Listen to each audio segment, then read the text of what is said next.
2018 Astro Tarot forecast. I am shuffling the Alchemical Tarot by Robert M. Place. This is the deck that I started this channel with 5 years ago. And this week I'll be finishing a 78 card decorative series that I've been doing on Instagram for the last 2 years, I believe. And I'm ending on this deck. I started with it and now I'm ending on it, coming full circle. So if you're not subscribed or following me there, please consider that. I'm trying to boost my IG. And let's get to it. I am grateful for you subscribing to this channel and for your support. Thank you for choosing me as your reader. On October 5th, we have Venus retrograding at 10 degrees of Scorpio through November 16th. So Gemmie, it is time to establish some balance in your health and your diet and what you're feeding yourself and within your body. Ooh, I like this. Okay, so I'm already getting some things. Venus, as a planetary interpreter, I am a medium. Let's start there. So I hear a lot and I feel a lot, with or without the tarot or with or without the astrology. The first thing I'm getting is, because Venus is the planet of balance, yoga and regimens that require balance out of you, and for you to review your posturing, and Pilates is what I'm getting. So regimens and techniques and practices that help instill more balance for Gemini, because that is Venus, and Venus is in this sector of health. Maintaining your physical balance, the nutrition, not eating too much, maintaining moderation. That comes up for you. And that's all of the month of October from the 5th forward. And then Venus will retrograde deeper into your 5th house on Halloween, on Samhain, for you pagans out there. So that'll be in November. Your intimacy will be picking up. But you have some connections this month too, but I'll get to that. So use this Venus retrograde wisely and maybe instill a practice with yourself that you can commit to for this month, and maybe it'll be a lifelong practice. On the 8th, the new moon at 15 degrees of Libra trines your planetary placements that you hold in Gemini. Please watch your ascendant and your moon sign and your sun sign for a full dose of the cosmos.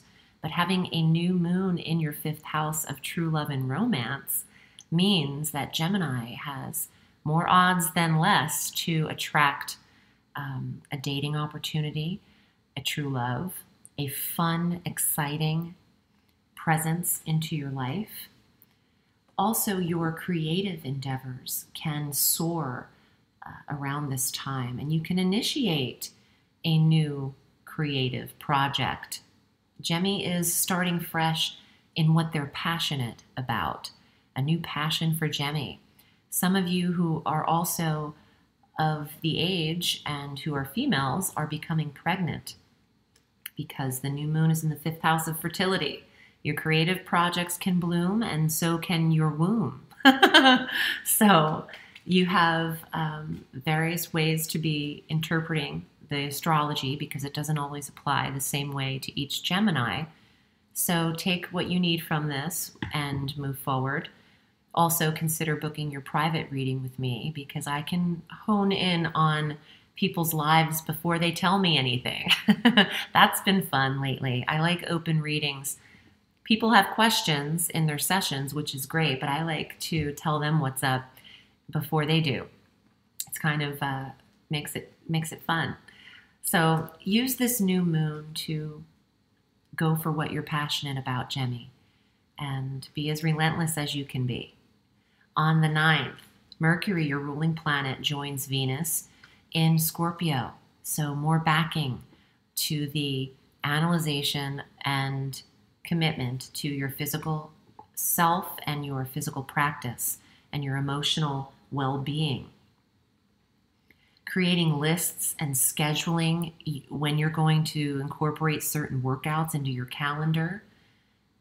Mercury loves that. Mercury the messenger will have you setting alarms on your iPhone for when you need to be at, yoga class and things like that. So tend to your schedule with this. Write down what you're eating. Have a nutrition diet. Go over yourself. Go over yourself, honey. Get it together. On the 23rd, the sun joins the personal planet party in your 6th house. So now I know, if you haven't been focused prior to the 23rd, you are now, Blanche. The sun is going to shift your focus to the betterment of your health and well-being. So commit to your practices. Be a good student, Gemmie, in your own school of life, of what where you're getting your nutrients and who's supplying them to you. On the 24th, our full moon occurs at 1 degree of Taurus. This is a very quiet full moon of closure for Gemini, and I believe you are putting to bed your addictions, your habits, your bad habits. The 12th house of endings and the house of release can officially have you releasing what no longer serves you. I say this a lot because I see it all over the place. People giving astrological advice who aren't astrologers, and people who are giving life advice who don't do so for a living will tell you probably to release what no longer serves you on every full moon. But there is a particular moon where this can work, and it is the moon in the 12th house for you.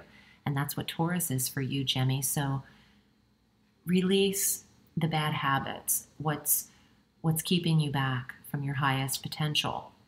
And close the door, because this is the last sector of the wheel, and it's the last sector before you receive your full moon. So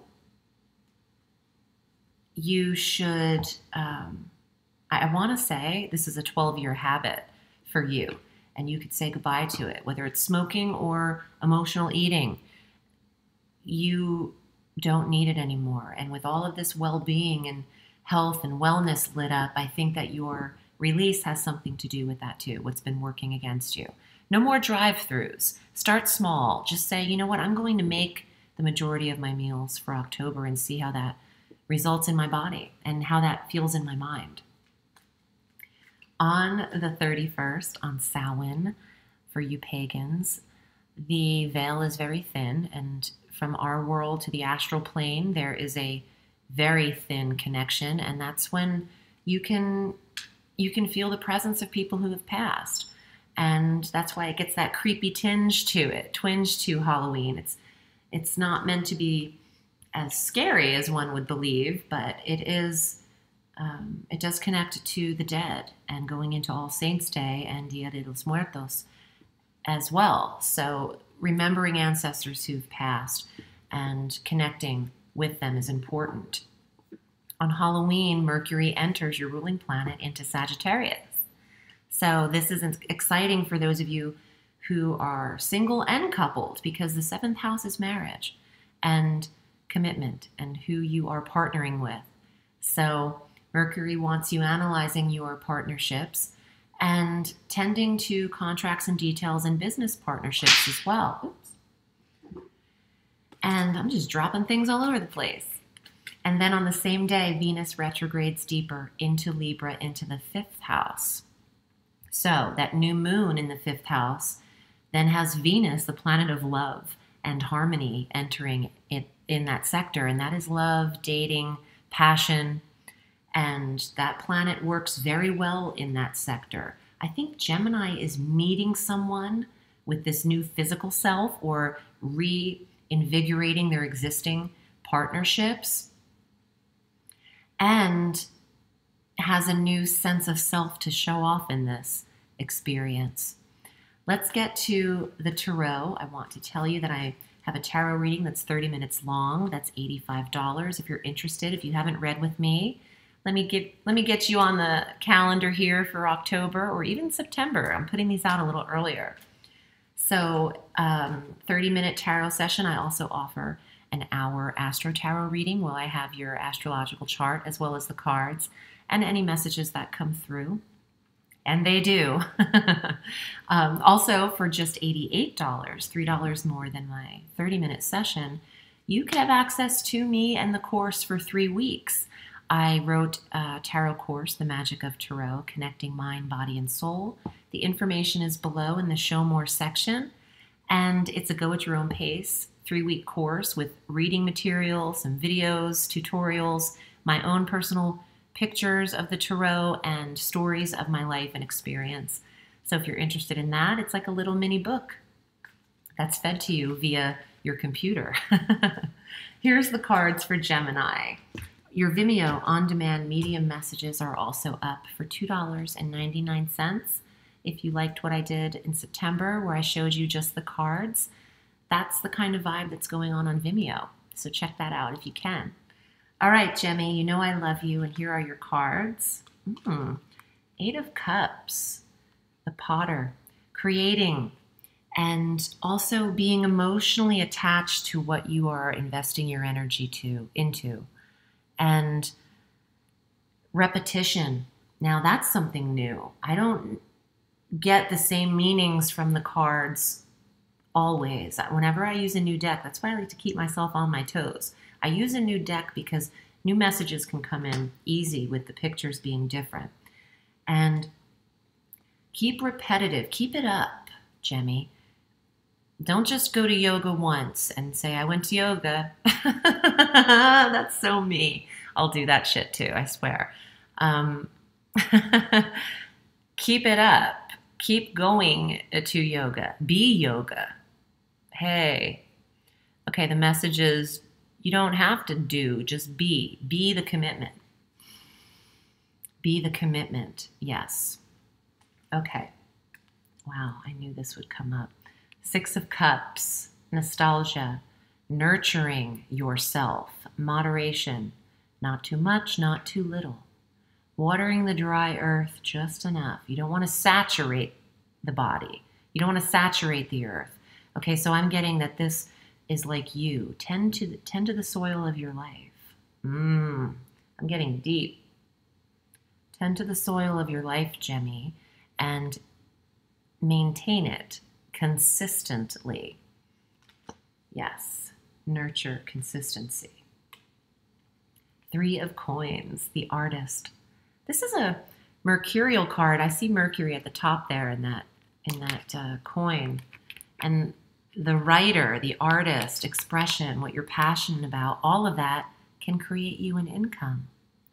It could be a modest income, but it's an income nonetheless. And that artist has a beautiful view and something to draw from, to look out at, and then create from. Let your environment inspire you, Gemini.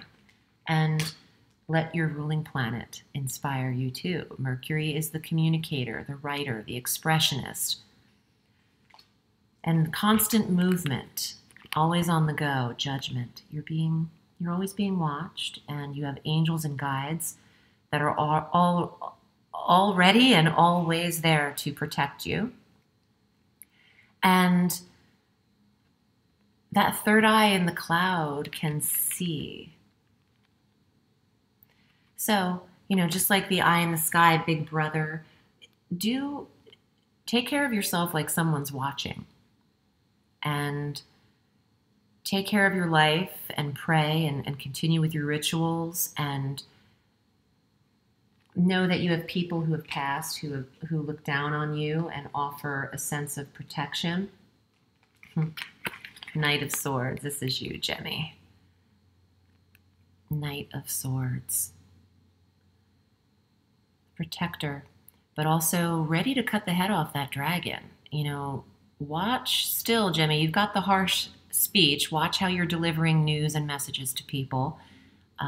You might need to cut off the tendency to be aggressive, and I want to apply this to working out for some reason, and I don't know why I'm stuck on that, but maybe some of you are really going through the changes of your physical self, and this says, be kind to yourself, Gemmie. You don't have to be so harsh. You can take it day by day. And also when you're releasing habit, addiction, whatever it may be, it could be the way you think, retraining your mind to reduce any negative anxiety thoughts, is a hard thing to do. It comes with practice, and no one's perfect at it unless you have the title of Buddha near your name.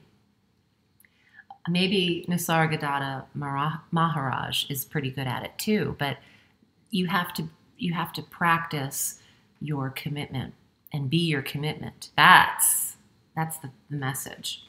Gemmie, I hope this was helpful. I am wishing you a beautiful October. Remember, the sky is limitless, so reach for the stars.